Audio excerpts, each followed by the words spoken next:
భారతదేశ ప్రజలందరికీ ఒక బిగ్ అలర్ట్. మళ్ళీ రాబోతున్న కరోనా వైరస్ లాంటి మరో కొత్త వైరస్.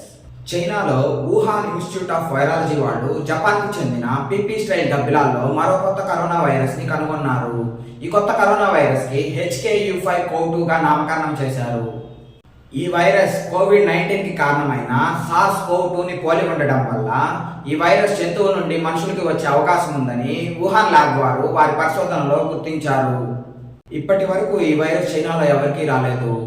అలానే కోవిడ్-19కి కారణమైన SARS-CoV-2 వైరస్ ఎలా అయితే మనుషుల్లో ఉంటే ACE2 రిసెప్టార్స్తో కలిసి శరీరంలోకి ప్రవేశిస్తుందో అలానే ఈ కొత్త వైరస్ కూడా మనుషులకు సోకుతుందని చెబుతున్నారు. కానీ కోవిడ్-19కి కారణమైన SARS-CoV-2 కరోనా వైరస్ కంటే HKU5-CO2 కరోనా వైరస్ అంత బలమైనది కాదు అని, ఇది ఒకవేళ మనుషులకి వచ్చినా అంత ప్రభావం చూపబోదని చెబుతున్నారు. ఈ న్యూస్ని హాంకాంగ్కి చెందిన సౌత్ చైనా మార్నింగ్ పోస్ట్ పత్రిక తమ కథనంలో పేర్కొనింది. గబ్బిలాలలో విస్తృతంగా పరిశోధనలు చేసి బ్యాటుమన్గా పేరొందిన ప్రముఖ వైరాలజిస్ట్ షీ జింగ్లీ గారు ఈ పరిశోధన బృందానికి సారథ్యం వహించారు. ఈ వీడియోలోని ఇన్ఫర్మేషన్ మీకు యూస్ఫుల్ అనిపిస్తే ఈ వీడియోని లైక్ చేసి ఇలాంటి ఇంపార్టెంట్ ఇన్ఫర్మేషన్ మరింత మందికి చేరడం కోసం మీ ఫ్రెండ్స్ అందరికీ షేర్ చేయండి. ఇలాంటి ఇంట్రెస్టింగ్ ఇంపార్టెంట్ అప్డేట్స్ కోసం మన విన్ టాక్స్ యూట్యూబ్ ఛానల్ని సబ్స్క్రైబ్ చేసుకోండి.